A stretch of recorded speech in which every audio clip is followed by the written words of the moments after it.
Hello students, मैं अंजलि पयाल स्वागत करती हूँ आपका आईसीटी वर्चुअल क्लासरूम देहरादून से।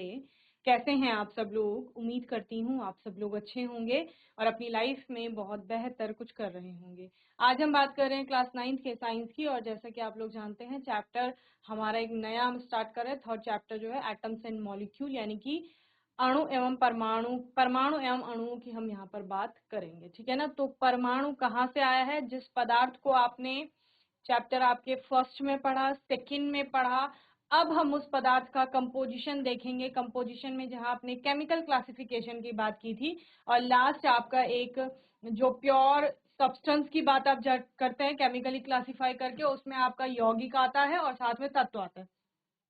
तो उस तत्व को आपने क्या बोला था? वो सूक्ष्मतम कणों से मिलकर के बना हुआ है, एक जैसे कणों से मिलकर के बना हुआ है, जिनको परमाणु नाम दे रहे थे। यौगिक के केस में आपने क्या बोला था कि यौगिक जो होता है वो हमारा एक समान कणों से मिलकर के बना होता है, उन कणों को हम अणु कहते हैं। ठीक है ना? तो वहीं से ये कॉन्सेप्ट आया है परमाणु और अणु का, उसी के बारे में हम लोग इस चैप्टर में बात करेंगे। ओके, तो अणु और परमाणु को समझने से पहले हमारे पास आते हैं रासायनिक संयोजन के नियम। देखो, रासायनिक अभिक्रियाएं हम लोग पढ़ते हैं, और रासायनिक अभिक्रियाओं में क्या होता है? संयोजन हो रहा होता है, कॉम्बिनेशन हो रहा होता है किसी न किसी तरह का। तो उस कॉम्बिनेशन में क्या क्या नियम होते हैं? कोई भी जो रासायनिक अभिक्रिया है वो किन नियमों का पालन करती है, वही आपके रासायनिक संयोजन के नियम है। ठीक है ना? सो एंटोनी एल लेवोजियर ने रासायनिक संयोजन के यहाँ पर दो महत्वपूर्ण नियमों की स्थापना करके रसायन विज्ञान की नींव रखी थी। ठीक है ना? तो यानी बेसिकली आपके और रासायनिक संयोजन के आपके पास कई सारे नियम हैं, लेकिन आपके सिलेबस में दो इंपॉर्टेंट लॉज की यहाँ पर बात हो रही है, जिसमें से पहला है आपका द्रव्यमान संरक्षण का नियम। ठीक है, law of conservation of mass. And second है आपका स्थिर अनुपात का नियम, यानी लॉ ऑफ कांस्टेंट कंपोजिशन। ठीक है, और या फिर डेफिनिट प्रोपोर्शन आप इसको कहते हैं, स्थिर अनुपात का नियम या निश्चित अनुपात का नियम भी से कहा जाता है। ठीक है ना? चलिए, तो द्रव्यमान संरक्षण को समझ लेते हैं पहले। द्रव्यमान संरक्षण आपका क्या है? मैंने बोला कोई भी रासायनिक अभिक्रिया जो है वो इस नियम का पालन करेगी। अब वो नियम है क्या? जैसे आपका एक बेसिक सा एग्जांपल लेकर चलते हैं हम लोग। हमारे पास एक बेसिक सा एग्जांपल है कि हमारे पास हाइड्रोजन थी, ऑक्सीजन थी, और इन दोनों ने कंबाइन होकर के क्या बनाया? वाटर बनाया। ठीक है, जो इस साइड है लेफ्ट हैंड साइड में, इनको आपका क्या कहा जाता है बच्चे? ये आपका रिएक्टेंट्स है। ठीक है, लेफ्ट हैंड साइड में, और राइट हैंड साइड में आपके क्या आ जाएंगे? प्रोडक्ट्स आ जाएंगे। ठीक है, तो यहाँ पर रासायनिक अभिक्रिया में कुछ हमारे पास अभिकारक होते हैं, कुछ हमारे पास उत्पाद होते हैं। तो किसी भी रासायनिक अभिक्रिया में द्रव्यमान संरक्षण का नियम कहता है किसी भी रासायनिक अभिक्रिया में अभिकारकों का जो कुल द्रव्यमान होगा वो उत्पादों के कुल द्रव्यमान के बराबर होगा। सपोज हमारे पास यहाँ पर 2 ग्राम हाइड्रोजन थी, और उसके साथ ऑक्सीजन आपकी सपोज 4 ग्राम हमने ली थी यहाँ पर, और बनने वाला H2O कितना होगा? तो आप क्या बोलेंगे? इसका जो कुल द्रव्यमान है 6 ग्राम सपोज, वो वाटर जो यहाँ पर बन रहा है वो भी 6 ग्राम ही बनेगा। समझ रहे हो? यानी कि अगर हम सिंपल इसको ले लें कि इसका द्रव्यमान X है, H2 का, इसका Y है, और इसका क्या है? Z है। ठीक है, तो ये पूरा द्रव्यमान संरक्षण के नियम के अनुसार क्या हो जाएगा? X plus Y is equal to Z। समझ रहे हो? इनका जो कुल द्रव्यमान है, इसके कुल द्रव्यमान, अब इसमें फिलहाल तो एक ही उत्पाद है आपके पास और उसका कुल द्रव्यमान Z ही है, तो X plus Y is equal to Z हो गया। सपोज कोई और रासायनिक अभिक्रिया का रूप इस प्रकार से है, A plus B gives C plus D. ठीक है ना? दो अभिकारक आपस में अभिक्रिया कर रहे हैं, उनसे दो ही उत्पाद आपके बन रहे हैं। ठीक है, इसका आपका P है सपोज द्रव्यमान, इसका आपका Q है, इसका R है, इसका S। ठीक है, तो क्या हो जाएगा हमारा? P plus Q is equal to R plus S। अब ये कब हो रहा है? जब आपका अभिक्रिया में कोई भी नया द्रव्य उत्पन्न नहीं हो रहा है। समझ रहे हो? द्रव्य के उत्पन्न होने से क्या होता, अगर अभिक्रिया हो रही है और द्रव्य उत्पन्न हुआ तो C प्लस डी की जो वैल्यू है वो बढ़ जाएगी। ठीक है ना? चलिए, P plus Q is equal to R plus S की बात कर रहे थे। मैंने आपको बोला कि द्रव्य यदि बढ़ रहा है तो R प्लस एस का जो मान है वो बढ़ेगा, है ना? और यदि P प्लस क्यू यानी कि आपका जो अभिकारक है, अभिकारकों से बनने वाले उत्पाद में यदि द्रव्य नष्ट हो रहा है तो उस केस में R प्लस एस की वैल्यू, R प्लस एस की जो वैल्यू है यानी कि उत्पाद का जो कुल द्रव्यमान है वो क्या हो जाएगा, घट जाएगा। ठीक है, समझो क्या बोल रही हूं मैं।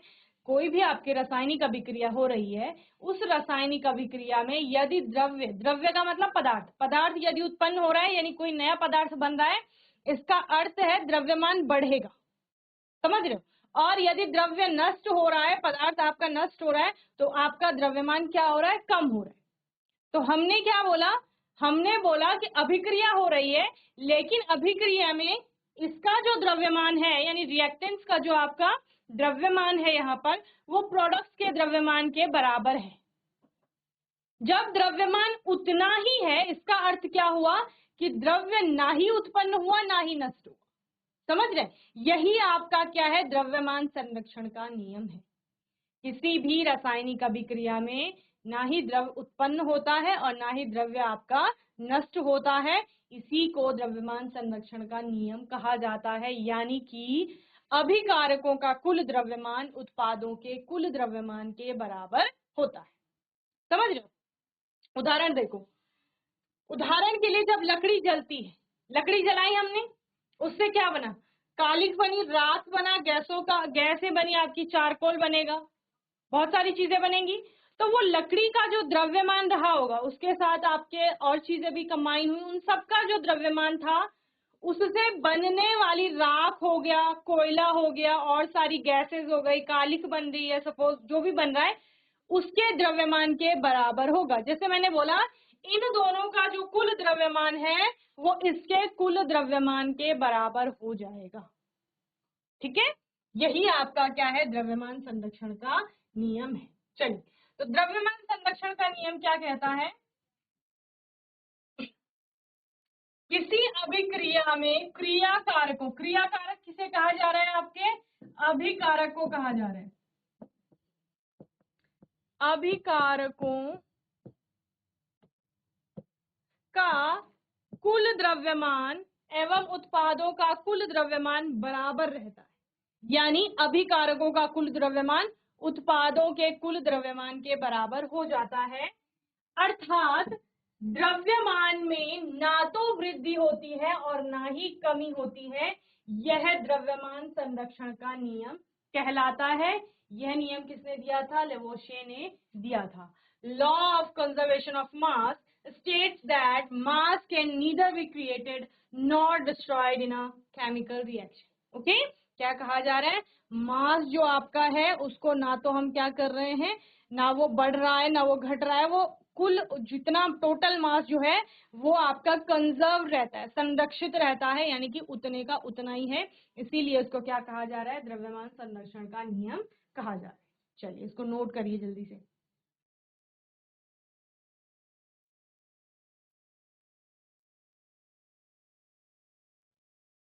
लेवोशियर और लेवोजियर भी इनको कहा जाता है।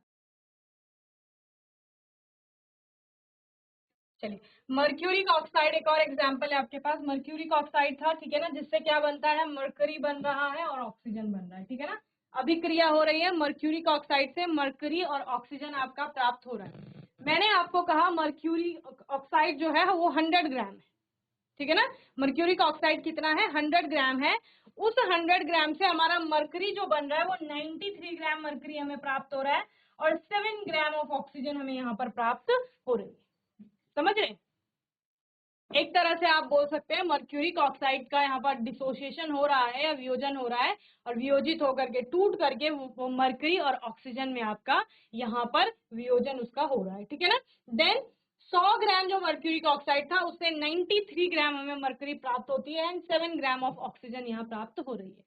अब देखिए समझिए, द्रव्यमान संरक्षण का नियम क्या कहता है कि जो ये मर्क्यूरिक ऑक्साइड है ये हमारा क्या है, रिएक्टेंट है, ठीक है ना।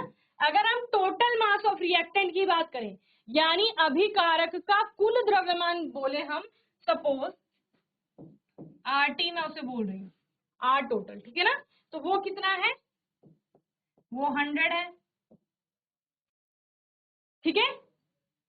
दूसरा, यहाँ पर उत्पाद में हमारे पास क्या क्या है, मर्क्यूरी बन रहा है और ऑक्सीजन बन रहा है, दो चीजें बन रही हैं।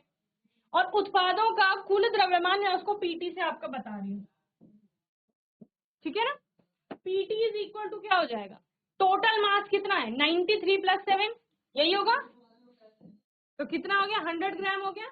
और हमें पता है द्रव्यमान संरक्षण के अनुसार RT इज इक्वल टू होता है PT, ठीक है, यानी कि दोनों जगह कितना आ रहा है आपका 100 ग्राम आ रहा है, समझ रहे हो।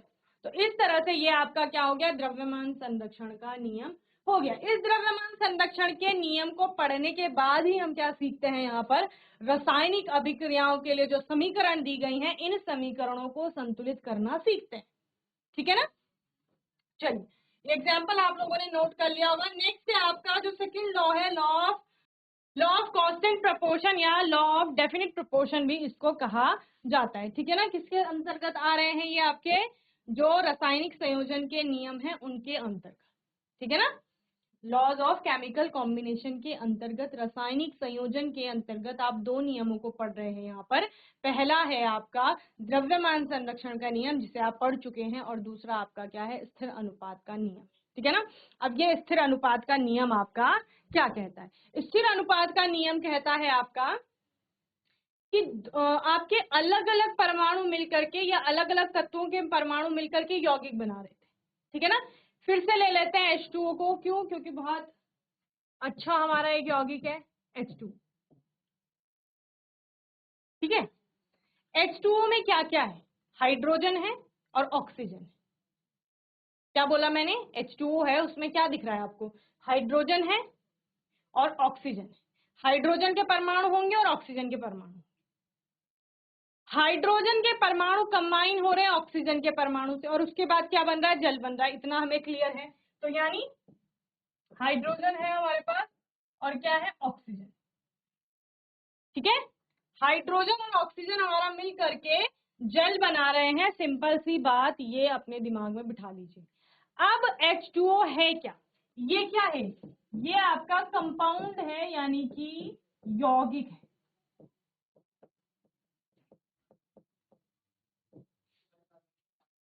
ठीक है। हाइड्रोजन आपका क्या है, तत्व है, उस तत्व का परमाणु है यहाँ पर एक, कितने हैं, दो हैं। ऑक्सीजन तत्व है आपका, उस तत्व के कितने परमाणु हैं यहाँ पर, एक ही परमाणु है। तो हाइड्रोजन के दो परमाणु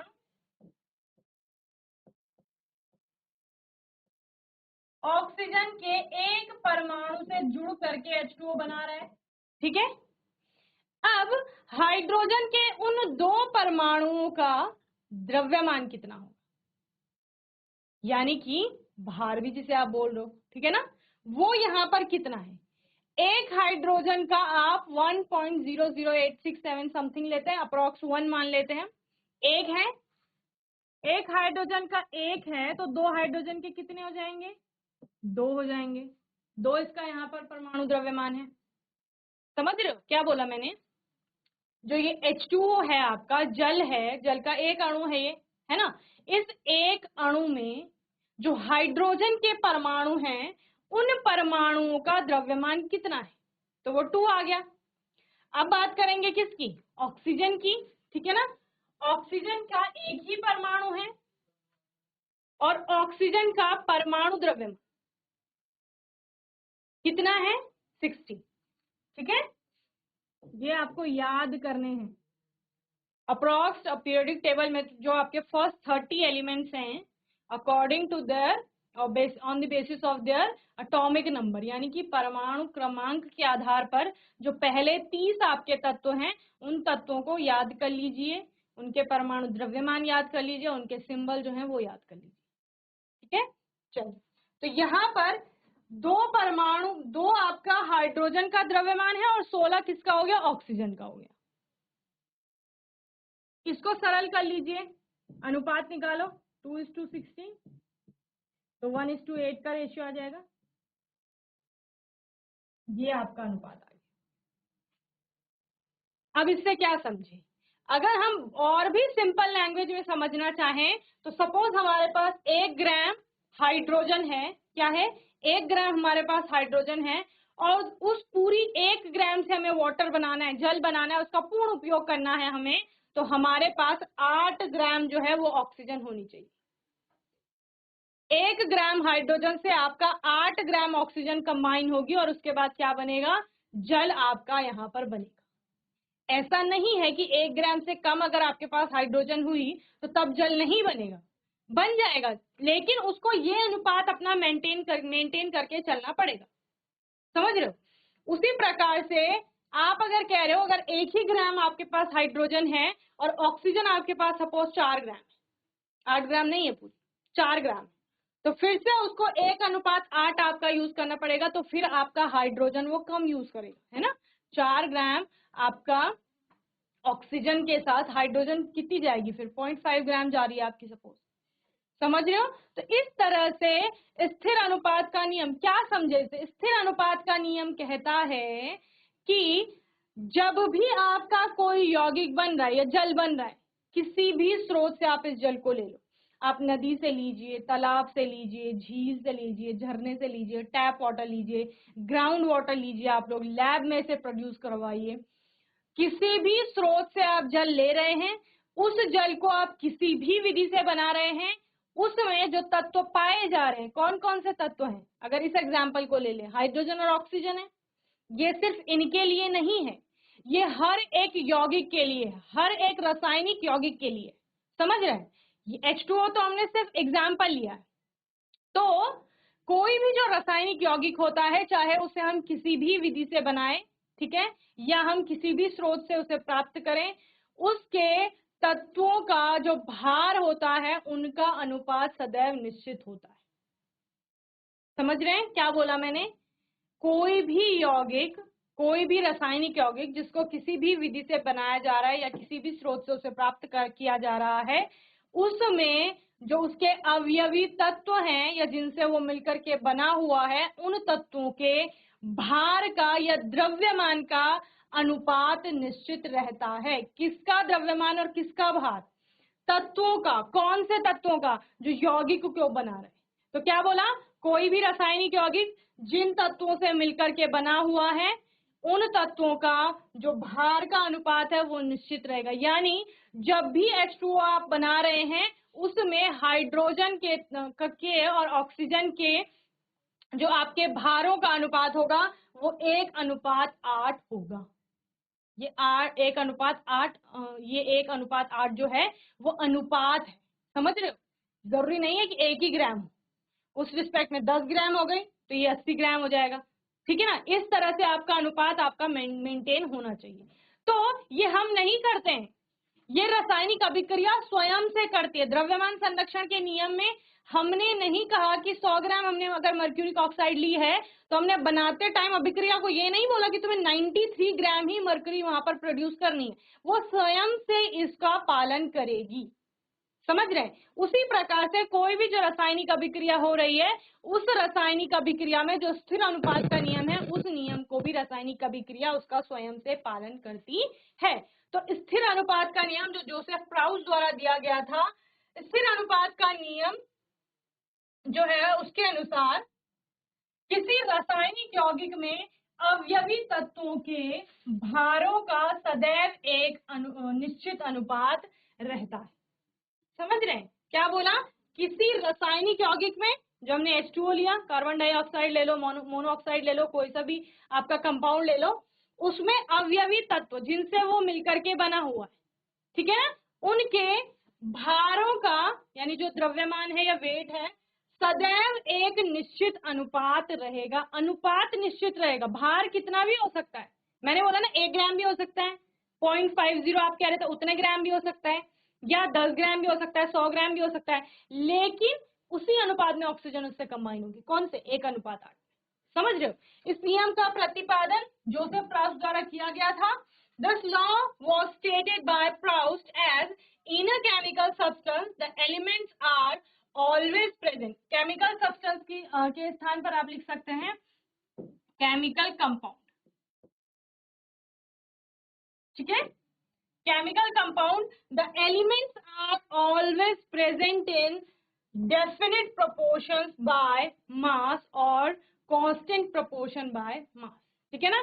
तो अगर निश्चित अनुपात का नियम पूछे तब भी वही है, और यदि स्थिर अनुपात का नियम पूछे तो वो भी यही। समझ रहे हैं? इसको नोट कर लीजिए जल्दी से, फिर आगे चलिए।